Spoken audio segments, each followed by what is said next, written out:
Hello everyone, Joey Riz here, coming to you with another video. And today, do you have an older case that does not have a USB-C port on the front of it, let alone USB-C 3.1 Gen 2? Well, you're in luck because I'm going to show you how to add one to the case you already have. Let's check it out. Okay, so let's look at the parts we're actually going to need for this little project here. I got this from Amazon, links always in the description down below. This is a USB-C to 3.1 Gen 2 port that usually is on new motherboards. Now if I pull this out, you can see, obviously like I said, USB-C, and this is that new connector. USB Gen 2, well USB 3.1 Gen 2. This goes on the new motherboards, like my X470 has this plug. Any newer Intel board should have it as well. Let's see what else we got in here. They give us a PCIe back panel. Let's see if I can get it out.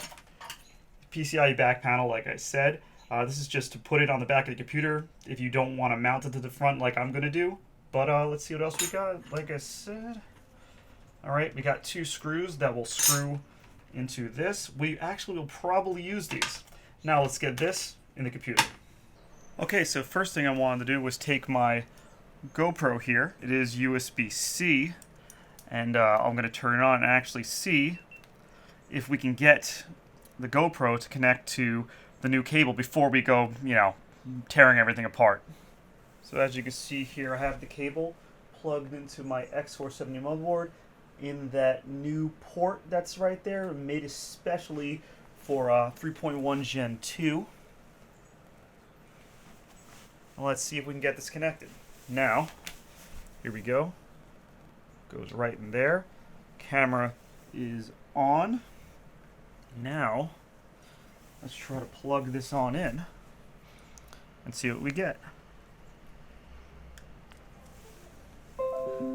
Yep, right away gets connected, and we have our GoPro Hero 6 Black connected right away. So we know that this is working. Awesome. Okay, now the computer's off, we can look at the front.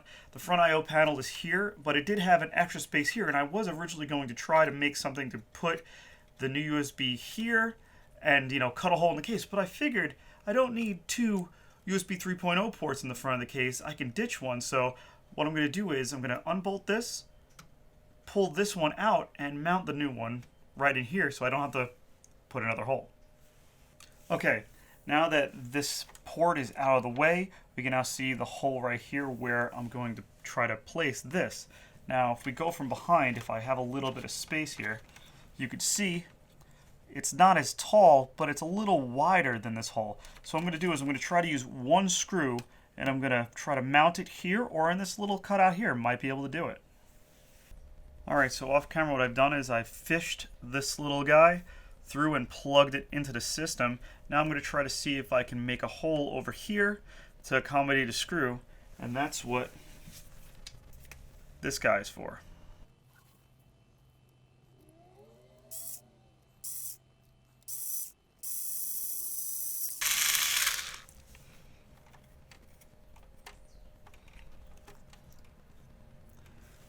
There we go.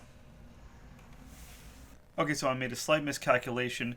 The board thickness here would not let me plug in all the way to the USB-C port with the way I had it mounted. So I took some tin snips, cut off a piece of this from the mount they gave me, and I mounted it like this. A little bit of glue. It didn't take too long, pretty quick. But once this cover's back on, you can't see anything.